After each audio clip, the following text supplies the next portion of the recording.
Friends, ఈరోజు వచ్చేసి tailoring గురించే కాకుండా కొన్ని నిజ జీవితంలో జరిగే విషయాలు కూడా మాట్లాడుకుందామని చెప్పేసి నేను ఈరోజు వీడియో తీస్తున్నానండి.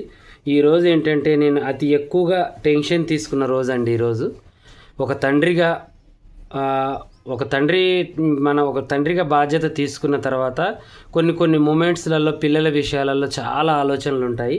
దాంట్లో ఈరోజు జరిగింది ఒక ముఖ్యమైన ఘటన అనమాట.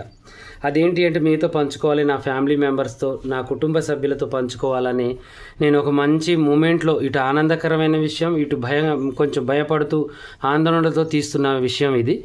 ఏంటి అంటే ప్రతి ఒక్కళ్ళకు కూడా ఇలాగే ఉండొచ్చేమో, వాళ్ళకి నా నుంచి ఏదన్నా ఒక చిన్న మెసేజ్ ఇవ్వాలి, మీ నుంచి ఏదన్నా మెసేజ్ రూపంలో పెడితే అది చదువుకోవాలి నా మనస్తృప్తి కోసమనే ఈ వీడియో తీస్తున్నాను.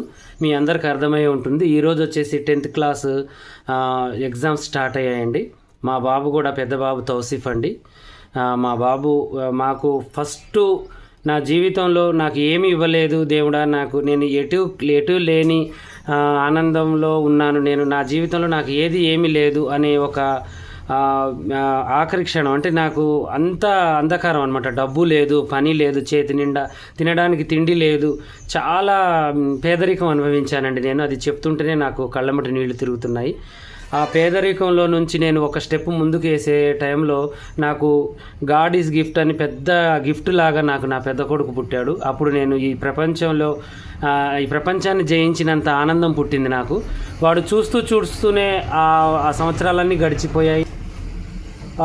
LKG, UKG, first class, nursery, ఇవన్నీ కూడా నేను దగ్గరుండి వాడికి తినిపించుకుంటూ, వాడితో ఆడుతూ పాడుతూ, ఒక నాన్న హోదా అంటే ఇలా ఉంటుందా, ఇంత ఎంజాయ్ ఉంటుందా, ఇంత ఎగ్జైట్మెంట్గా ఉంటుందా, రోజుకి పిల్లలతో ఇంత హ్యాపీగా ఉండొచ్చా అనేది మా నాన్నగారు కూడా నాతో ఇలానే ఉన్నారు, మా అమ్మగారు కూడా ఇలాగున్నారు. ప్రతి ఆడ మనిషికైనా మగ పిల్లగాడికైనా ఫస్ట్ పాపో బాబు పుట్టిన తర్వాతనే తల్లిదండ్రి విలువ తెలుస్తుందండి. ఇది మాత్రం 100% నిజం. నాకు తెలిసింది మాత్రం మా పెద్ద బాబు పుట్టిన తర్వాతనే మా అమ్మ గురించి, మా నాన్న గురించి, వాళ్ళ విలువల గురించి తెలిసాయండి. అంతకుముందు నేను ఒక చిన్న మైండ్ సెట్తోనే బతికాను.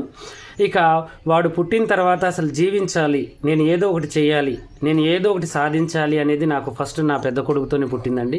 ఇక నా చిన్న కొడుకు పుట్టాడు. వాడు పుట్టిన తర్వాత నేను ఒకటే అనుకున్నాను, దేవుడు గురించి, మనుషుల గురించి తెలుసుకున్నాను. వీళ్ళిద్దరు కూడా నాకేంటి అంటే ఒక చిన్నతనం పోగొట్టి ఒక తండ్రి స్థాయినిచ్చి ఈ ప్రపంచాన్ని అర్థం చేసుకునేటట్టుగా వీళ్ళు నా కడుపున పుట్టారండి. నాకు చాలా హ్యాపీగా ఉంది, చాలా హ్యాపీగా కూడా అనిపించింది నాకు. ఇక అయితే ఈరోజు ఏంటి అంటే 10th క్లాస్ ఎగ్జామ్ అండి మా బాబుకి. మేమేం చేసామంటే పొద్దున్న నుంచి ప్రిపేర్ అవుతూనే ఉన్నాము. వాడికి ఒక వన్ మంత్ నుంచి టీచర్స్ అట్లు కష్టపడుతున్నారు, మేము కష్టపడుతున్నారు. వాడైతే ఒక గుడ్ బాయ్ అనమాట. మా ఇంట్లో కానీ స్కూల్లో కానీ ఒక మంచి సన్ ఎవరైనా ఉన్నారు అంటే అందరికి కూడా మంచి వాళ్ళే కాదని నేను అనట్లేదు. నా దృష్టిలో ఒక మంచి స్నేహితుల్లాగా మంచిగా ఉంటాం మేము, జాలీగా ఆడుతూ పాడుతూ. నేను సీరియస్గా వాడిని ఏదైనా కొట్టాలని వెళ్ళినా కూడా ఒక చిన్న నవ్వుతోనే నా కోపాన్ని చల్లారుస్తాడనమాట. అంత ప్రేమ మా ఇద్దరి మధ్యలో, అంత బాండింగ్ ఉంటుంది. అది అమ్మాయి అయినా అబ్బాయి అయినా తండ్రేనండి. తండ్రి ప్రతి దాంట్లో కూడా ఆనందిస్తాడు. పిల్లలకి ఏదన్నా ప్రతి కష్టాలలో కూడా బాధపడే ఫస్ట్ వ్యక్తులు ఎవరు ఉన్నారంటే తల్లి తర్వాత తండ్రేనండి. వీళ్ళిద్దరు ముఖ్య పాత్ర ప్రతి జీవితంలో ఉంటారు.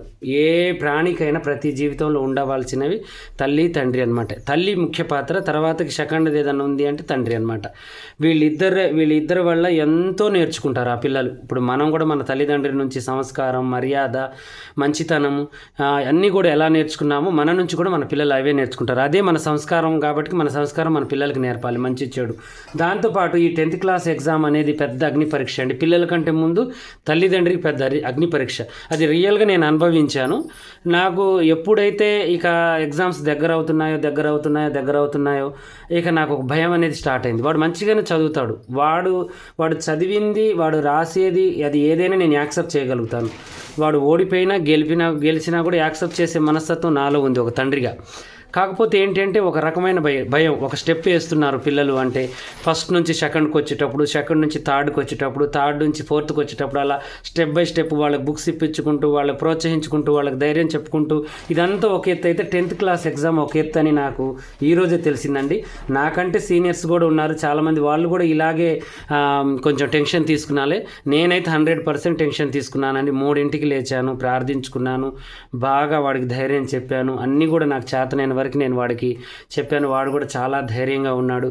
కానీ తల్లిదండ్రి చాలా బాధపడే విషయాలు ఏమైనా ఉన్నాయి అంటే మాత్రం కొన్ని విషయాలు ఇలాంటి ఎగ్జామ్స్కి వెళ్ళేటప్పుడు, పిల్లలు దూరం అయ్యేటప్పుడు, హాస్టల్కి వెళ్ళేటప్పుడు, హాస్టల్లో ఉన్నప్పుడు, మేము వాళ్ళని వదిలిపెట్టి ఒక 10 రోజులు దూరంగా ఉన్నప్పుడు మాత్రం చాలా బాధపడతారనమాట తల్లిదండ్రి.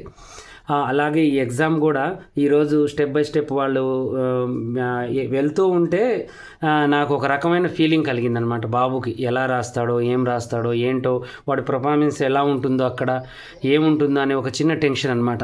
అయితే ఇప్పుడు నేను చెప్పబోయేది ఏంటి అంటే ప్రతి తల్లిదండ్రికి కూడా ఇలాగే ఉంటుంది. కానీ మనం ప్రార్థనతో పాటు పిల్లలకి ధైర్యం కూడా నేర్పాలి. మనం మెయిన్ ఏంటి అంటే ఓటమిని నేర్పాలి. మన పిల్లల్ని గెలుపు నేర్పడం పెద్ద ఇదేం కాదు మనకి, ఎందుకంటే ఆటోమేటిక్గా గెలుపు అనేది వాళ్ళకి ఒక అహంకారాన్ని తీసుకొస్తుంది మనిషికి.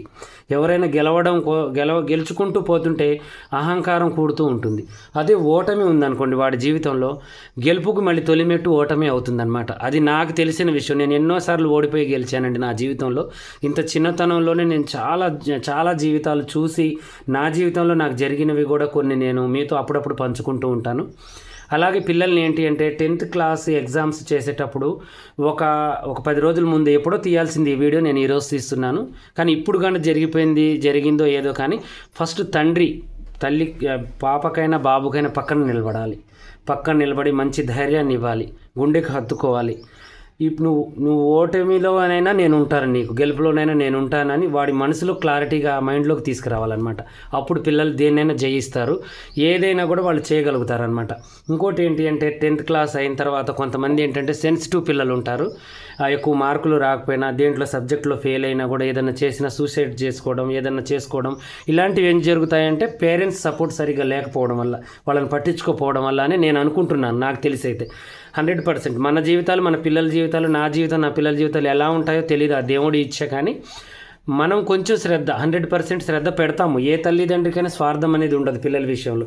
కానీ ఇలాంటి విషయాలలో పిల్లగాళ్ళ మనసులలో ఏం జరుగుతుంది, వాళ్ళు రాయగలుగుతారా, రాయలేరా, 100% ఏదన్నా పిల్లలు ఏం చేయబోతున్నారు అనేది ముందు తెలిసి తల్లిదండ్రికేనమాట. అది గుర్తుపట్టాలి. పిల్లలు వీళ్ళు రాయగలుగుతారా లేదా, ఒకవేళ రాయలేకపోతే నెక్స్ట్ స్టెప్ ఏంటి వాళ్ళకి ముందే చెప్పాలి. వాళ్ళ మైండ్లోకి ఓడిపోయినా నేనున్నాను, గెలిచినా నేనున్నాను అనేది వాళ్ళ మైండ్లోకి తీసుకురావాలన్నమాట. అప్పుడు ఈ ఎగ్జామ్ కాకపోతే ఇంకో ఎగ్జామ్ అనేది పాపకు కానీ బాబుకు కానీ మనసులోకి వస్తుంది. మనం చూసుకుంటూనే వచ్చాం. నా చిన్నతనంలో కూడా నా క్లాస్మేట్స్ కూడా చాలామంది ఇలా ఆత్మహత్యకు గురి కావడం, చాలామంది ఇది కావడం జరిగారు. నేనైతే 10th దాకా రాలేదండి.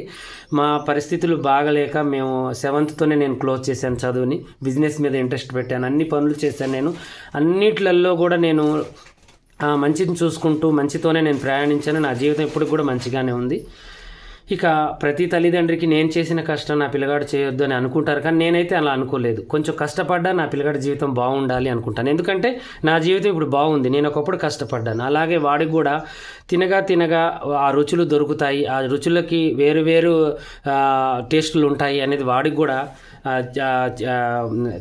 తెలుస్తుంది ముందు అనేది నేను వదిలేస్తాను కొన్ని విషయంలో. అయితే ఈ ఎగ్జామ్ రాసేటప్పుడు పిల్లగాళ్ళకి ఏంటి అంటే మనం దగ్గరుండి, అందరూ ఉంటారు చాలామంది, కానీ కొంతమంది ఏంటంటే నెగ్లెక్ట్ చేస్తారు. ఇంకా వెళ్ళనిలేండి. అలా కాదు, పక్క నుండి పిల్లలకి మంచిగా వాళ్ళ గుండెని హత్తుకుంటూ ప్రతి క్షణం వాళ్ళకి నువ్వు రాయగలుగుతావు నాన్న, నీకు వచ్చింది రాయి నాన్న, నువ్వు మంచిగా రాయి నాన్న. ఒక తల్లిదండ్రి కంటే గురువులు ఈ లోకంలో ఎవరు ఉండరండి. ఫస్ట్ బడి తల్లి ఒడి అంటారు. ఫస్ట్ బడి తల్లి ఒడి అనమాట. ఒక తల్లి చెప్పిన మాటల్ని బట్టే ఆ ప్రపంచానికి ఆ కొడుకు ఏం కావాలి అనేది ఉంటుందన్నమాట. ఆ దేశానికైనా ఆ ప్రపంచానికైనా ఏం కావాలి, ఫస్ట్ స్టెప్ ఏం చేయగలగాలి అనేది ఒక తల్లిలోనే ఉంటుంది. ఫస్ట్ తల్లి మాత్రం అన్నీ కూడా గైడెన్స్ అనేది ఇవ్వాలి పిల్లలకి. ఈ చిన్న విషయాలు ఏంటంటే ఫోర్స్ చేయొద్దు పిల్లగాళ్ళకి. మీకు మార్కులు రావాల్సిందే, 100% రావాల్సిందే అనేది పిల్లల్ని అస్సలు ఫోర్స్ చేయొద్దు. 100% నువ్వు ఓడినా గెలిచినా నేను ఉంటాను నీ ఎమ్మటి, నీకు అదే ప్రేమ దక్కుతుంది, అదే విలువలు దక్కుతుంది అని మాటల రూపంలో కాదు, ప్రేమ రూపంలో వాళ్ళకి చూపించాలి. అప్పుడు పిల్లగాళ్ళు ఎక్కడికి పోరు. ఒకరోజు ఓడిపోయినా రెండో రోజు గెలుస్తారు. ఓకేనా? నాకు తెలిసిన మాటలు, నాకు వచ్చిన మాటలు 4 మీతో పంచుకున్నానండి.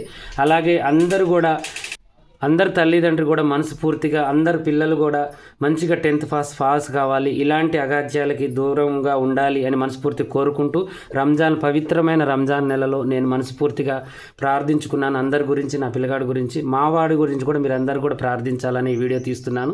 అందరూ కూడా 10th పాస్లో మంచిగా 10th పాస్ అవ్వాలి, వాళ్ళు మంచిగా జీవించాలి, వాళ్ళు వేసే స్టెప్ మంచిగా ఉండాలి, వాళ్ళు మంచిగా ఎదగాలని మనస్ఫూర్తిగా కోరుకుంటూ మీ ఆశీస్సులు ఎప్పుడు నాకు ఉండాలి, మీ ప్రార్థన, మీ అభిమానం ఎప్పుడు నాకు ఉండాలని ఈ వీడియో తీశాను. నా ఫ్యామిలీ మెంబర్స్తో పంచుకోవాలి, నా గుండె ధైర్యాన్ని నేను ఇంకా పెంచుకోవాలి అనే మీతో నేను ఈ ప్రతి విషయం కూడా చెప్తున్నాను. దీంట్లో ఏమైనా తప్పులున్నా ఒప్పులున్నా కూడా పెద్దవాళ్ళైతే క్షమించండి, చిన్నవాళ్ళైతే మా అన్నయ్య మాకు ఇలా సజెషన్ ఇచ్చాడు, నేను ఏదైతే అనుభవంతో చేస్తానో అదే నేను మీకు చెప్తానండి. నేను యాడ్ చేసి అయితే ఏది చెప్పను నేను, ఎందుకంటే నా అనుభవంలో నేను చూడాలి ఇది నిజమా కాదని. ఈరోజు 10th క్లాస్ అనుభవం అనేది నాకు జరిగింది, నా ఫస్ట్ నా పెద్ద కొడుకు ద్వారా నాకు జరిగింది, అందువల్ల అది మీతో పంచుకున్నాను. ఈరోజు వీడియో అయితే ఇదేనండి, పని అయితే నేనేం చెప్పలేదు, సారీ అండి. ఆ టెన్షన్లో ఉండి నేనేం చెప్పలేదు మీకు. నెక్స్ట్ డే మళ్ళీ యథావిధిగా మన పనులు అనేది చేసుకుందాం. అందరికీ ఆల్ ద బెస్ట్.